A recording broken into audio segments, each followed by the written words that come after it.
Hello everyone, कैसे हैं आप लोग। तो आज हम डिस्कस करेंगे रिसेंटली सुप्रीम कोर्ट ने 56 लॉयर्स को एज ए सीनियर एडवोकेट जो है डेजिग्नेट किया है यहाँ पे। तो मेनली यहाँ पे देखिए कि सीनियर एडवोकेट जो है डेजिग्नेशन किस तरीके से दिए जाते हैं, इसके बारे में हम डिस्कस करेंगे। जो टाइप्स ऑफ अलग अलग लॉयर्स होते हैं उसके बारे में डिस्कस करेंगे। और सीनियर एडवोकेट्स जो डेजिग्नेशन दी जाती है both the high court and supreme court, specially supreme court के बारे में डिस्कस करेंगे। किस कमिटी की एक क्राइटेरिया होती है जिसके बेसिस पे सीनियर एडवोकेट डेजिग्नेशन दी जाती है, और इनकी एलिजिबिलिटी और एडवांटेज क्या होती है, इसके बारे में भी हम डिटेल में डिस्कस करेंगे। तो देखिए, आपके GS2 पेपर में जो Indian polity point of view के हिसाब से बहुत ही इंपॉर्टेंट वीडियो होने वाली है, तो इस वीडियो को अंत तक बिल्कुल देखते रहिएगा। और इससे पहले अगर आप लोगों ने हमारे चैनल को अब तक सब्सक्राइब नहीं किया है तो इसको प्लीज सब्सक्राइब कर लीजिए, ताकि आने वाले ऐसे ही वीडियोस के नोटिफिकेशन इसी तरह आपको मिलते रहे। तो चलिए आज का वीडियो शुरू करते हैं। तो recently chief justice of India और जजेस ऑफ सुप्रीम कोर्ट, तो उन्होंने एक फुल कोर्ट मीटिंग में 56 लॉयर्स को डेजिग्नेट किया है एज सीनियर एडवोकेट। अभी जो ये 56 लॉयर ये सीनियर एडवोकेट कहलाए जाएंगे। तो देखिए, एक चीज कि सीनियर एडवोकेट होने से पहले इन एडवोकेट्स को एडवोकेट्स ऑन रिकॉर्ड में होना चाहिए, और इनमें से 56 लॉयर जिनको सीनियर एडवोकेट का डेजिग्नेशन मिला है बाय द सुप्रीम कोर्ट, इनमें से 11 व्यक्ति जो है महिला है, यानी कि 11 महिलाओं को सीनियर एडवोकेट डेजिग्नेशन हासिल हुई है यहाँ पे। तो देखिए, ये जो डेजिग्नेशन दी गई है after a gap of 4 years, और ये पहली बार देखिए सुप्रीम कोर्ट ने यहाँ पे कुछ गाइडलाइंस भी मॉडिफाई की है, ताकि देखिए सीनियर एडवोकेट जो डेजिग्नेशन जो देनी चाहिए, तो उसका जजमेंट 2023 में दिया था। तो इसके थ्रू ये प्रोसेस जो काफी ट्रांसपेरेंट एंड फेयर है, इसको बोला गया है।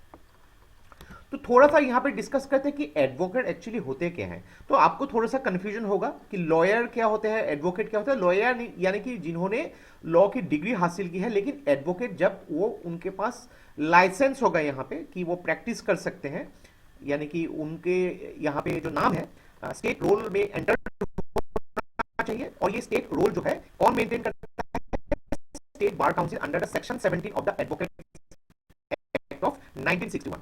तो जब उन लॉयर का नाम रजिस्टर्ड होगा स्टेट बार काउंसिल में, तब वो एडवोकेट कहलाएंगे। तो यहां पे देखिए, इसके अलावा जो व्यक्ति जो है लॉयर जो है, ये स्टेट एसोसिएशन या फिर स्टेट एडवोकेट्स एसोसिएशन के मेंबर भी होगा। और देखिए, दो चीज यहां पे, व्यक्ति को लॉयर यानी कि लॉ की डिग्री हासिल करने के बाद या बार एग्जाम क्लियर करने होंगे, और उसके जो है स्टेट बार काउंसिल में एनरोल जब होंगे, तब वो अपने आप को एज ए एडवोकेट सकते हैं और अपने क्लाइंट को कोर्ट में रिप्रेजेंट कर सकते हैं। यानी कि मान लीजिए कि एक व्यक्ति उन्होंने जो LLB पास किया है, इमीडिएटली वो जो है प्रैक्टिस नहीं कर सकते, यानी कि किसी भी क्लाइंट को कोर्ट में रिप्रेजेंट नहीं कर सकते, तो उनके लिए उनको एडवोकेट का टैग हासिल करना होगा। तो टाइप्स ऑफ एडवोकेट अगर देखेंगे, यहाँ पे 3 टाइप्स ऑफ एडवोकेट है। तो पहले अगर जान लेंगे, जो फर्स्ट स्टेज है अदर एडवोकेट जो है, यानी कि ये वो एडवोकेट जो ऑल इंडिया बार जो लाइसेंस एग्जाम उन्होंने क्लियर किया हुआ है, उनको स्टेट बार काउंसिल में वो एनरोल हो चुके हैं, तो वो एडवोकेट एक्ट ऑफ 1961 के हिसाब से कोर्ट में या फिर किसी ट्रिब्यूनल में किसी भी पार्टी को रिप्रेजेंट कर सकते हैं, किसी भी व्यक्ति को रिप्रेजेंट कर सकते हैं। दूसरा जो होता है एडवोकेट्स ऑन रिकॉर्ड, तो ये वो एडवोकेट है जो सुप्रीम कोर्ट इंडिया में केस फाइल कर सकते हैं। तो इनके देखिए यहाँ पे अपीयरेंस जब वो होंगे किसी भी पार्टी किसी भी इंडिविजुअल को रिप्रेजेंट करेंगे सुप्रीम कोर्ट इंडिया में, तब वो एडवोकेट्स ऑन रिकॉर्ड होगा। तो इसके बाद जो है सीनियर एडवोकेट, यानी कि ये सीनियर एडवोकेट का जो डेजिग्नेशन है, एक चीज याद रखिएगा, सुप्रीम कोर्ट ऑफ इंडिया या फिर हाई कोर्ट ही दे सकते हैं। लेकिन यहाँ पे इस व्यक्ति के एक जूनियर होना पड़ेगा, यहाँ पे विदाउट ए जूनियर वो अपीयर नहीं हो सकते हैं। तो यहाँ बहुत ही इंपॉर्टेंट है कि आपको जानना कि सुप्रीम कोर्ट के साथ जो है हाई कोर्ट भी उस व्यक्ति के कंसेंट के साथ जो है सीनियर एडवोकेट का डेजिग्नेशन दे सकते हैं।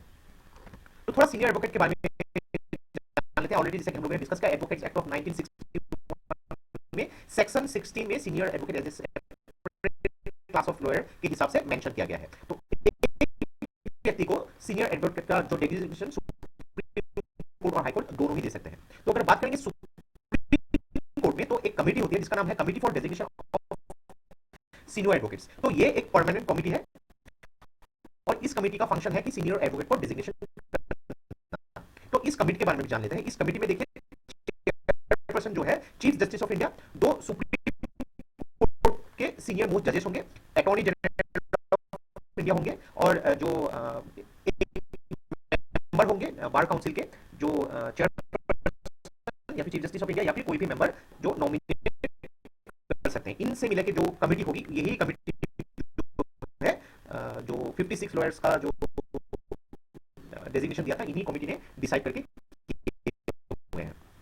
तो थोड़ा सा एलिजिबिलिटी एंड एडवांटेज डिस्कस कर लेते हैं। तो जो भी यहाँ पे क्राइटेरिया है based on merit, experience, special knowledge of law, standing at the bar, इसके हिसाब से जो है डेजिग्नेशन करने का फैसला लिया जाता है। तो इसके साथ जो है उस व्यक्ति का एटलीस्ट 10 साल का स्टैंडिंग एज एडवोकेट होना पड़ेगा।